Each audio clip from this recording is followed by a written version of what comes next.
Hello, dear learners. This is Dr. Kaveri Swami, Assistant Professor, Department of Political Science from Christu Jayanti College.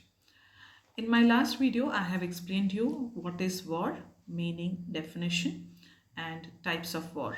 So today we are going to learn something about causes and effects of war. So what are the major reasons why the war takes place and what is the repercussion of it? Okay, so we can start telling that this is one of the most feared question in international relations today with regards to the causes of war. So we don't have any single reason which can attribute to the complex phenomenon. However, we say that even though a peace is a result of equilibrium among various forces, a slight change in any one or some may disturb peace and bring in uneasy tension, ultimately leading to wars. So, there are many such reasons for the outbreak of the war. So, let's begin with the first one where we call it as power asymmetric. This is one of the most feared cause, that is asymmetric. Now, what is asymmetric? Asymmetric, it means it is a disequilibrium of power, that is imbalance of power. So imbalance of power always leads for war, since maximum is the endless goal, since war maximum is the endless goal of every nation. So every nation want to be powerful. So whenever you find there is an imbalance, so imbalance always results for waging a war. And the second one that we have is about nationalism, separatism, and irredentism. So national and national movement as pointed to be the second cause of the war. So they promote different groups which produce conflict with each other. The two key of nationalism and separatism denoting the desire to seek the irredentism leading to the territorial expansion. Like you have example is imperialism. And the third reason is you have international social Darwinism. So you might have heard about Darwin theory in biology, which talks about the survival of the fittest. So that exists in the environment. So as it is international politics, here also the survival of fittest plays a very, very important role. That's the reason why the concept of social Darwinism is being adopted in international relation also. So, according to this theory, a war society is like a biological species of war and advanced through the composition which results in war. So, it's nothing but, the concept of survival of fittest plays a main important role in this. And this is again another cause for the war. And then we have a territorial dispute, which is considered to be another reason, another cause for the war. So whenever we say that negotiation fails, okay, so whenever the negotiation fails or decisions fails to take a decision under that circumstances, each and every country want to expand their territory. So territorial reason is also one of the main reason, or territorial dispute is also one of the main reason for the outbreak of war.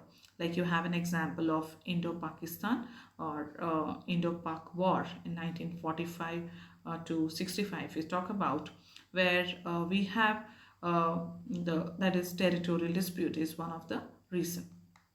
And then we also talk about ethnic conflict, like ethnic problem that we can see as one of the another major reason for the outbreak of the war.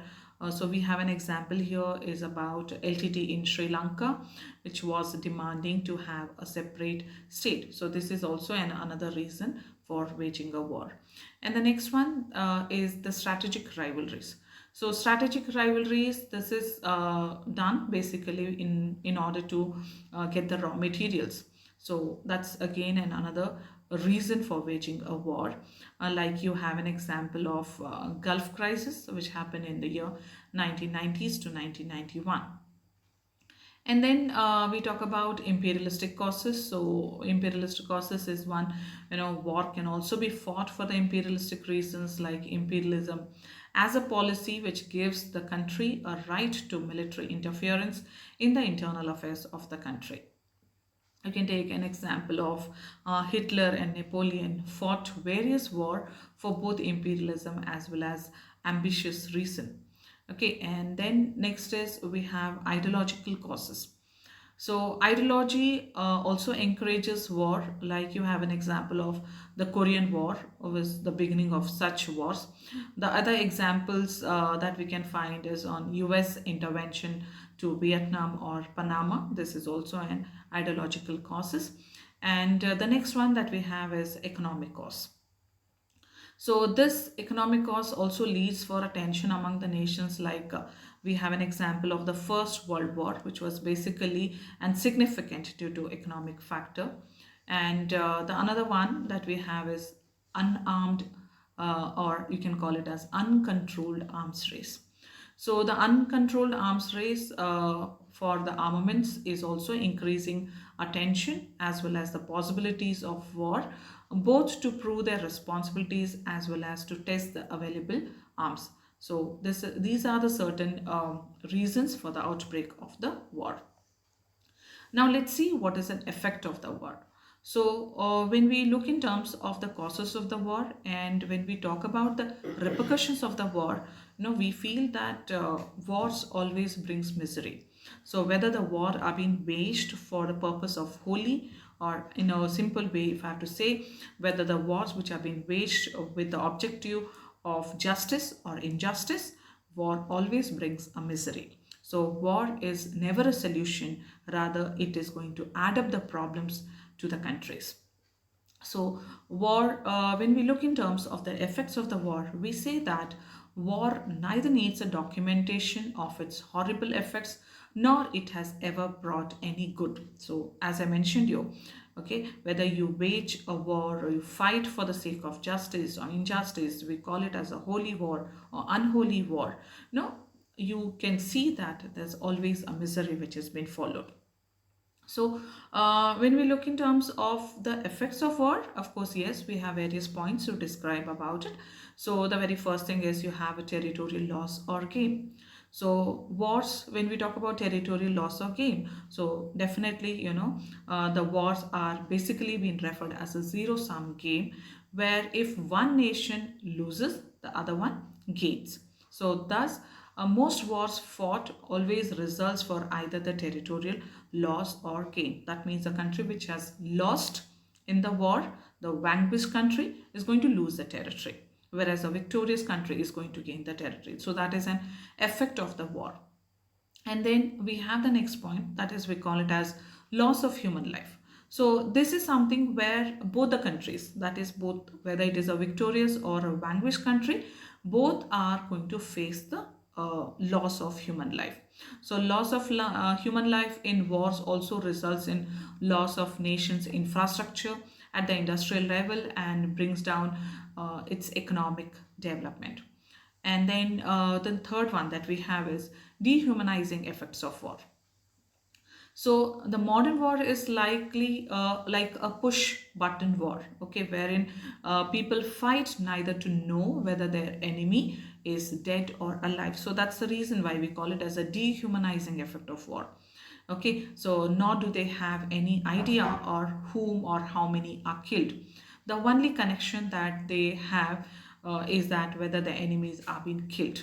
Okay, so that means the people do not have any kind of humanitarian consideration at all. So the next one that we say is about loss of image. So a war which results with a loss, that is a country which is a vanquished country, will definitely lose its image in the international arena.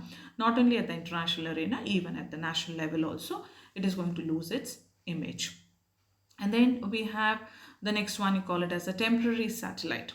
So temporary satellite, in a sense, this is contrary to the loss of image by the small country, may result for a country becoming at least a temporary satellite of a bigger power due to loss of their independence. This is exactly what happened due to Japan followed the Second World War, which provoked by the Pearl Harbor incident. The Americans dropped bomb on Hiroshima and Nagasaki, and thus clipping Japan to become a satellite for this camp, especially America, of whom she had to depend heavily on the economic and military reconstruction. So that's what we call it as a temporary satellite.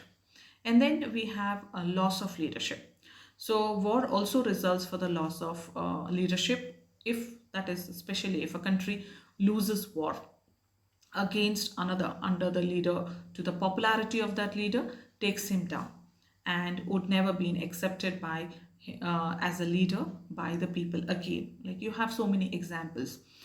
We have one of the example is Indo-Pak War, okay, which happened during the time of Kargil War. So India won, so leader of the then prime minister of the country was been accepted.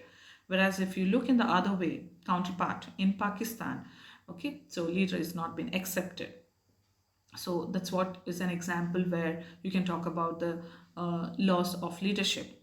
And if we see, as I said, if the under the leadership of a particular premier, if the country wins the war, is always being accepted and respected.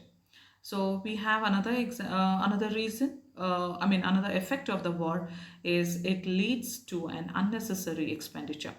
So war definitely leads for an unnecessary expenditure on both the sides, and this proves burden especially for the developing economies. So the result of economic stagnation and reflects on the welfare of the people. So overall, we come to the conclusion that war is never a solution, rather it is going to pile up the problems. So it is always better that the countries can sit across the table and discuss over the issues, where, because aftermath of the war, when we sit and analyze, we come to know that there were very small minor issues were there which could have been solved with a discussion. But it's a human tendency where we always try to find a solution in the destruction, and destruction is not a solution for the development of the country at all. So thank you so much. I hope you have understood. Thank you.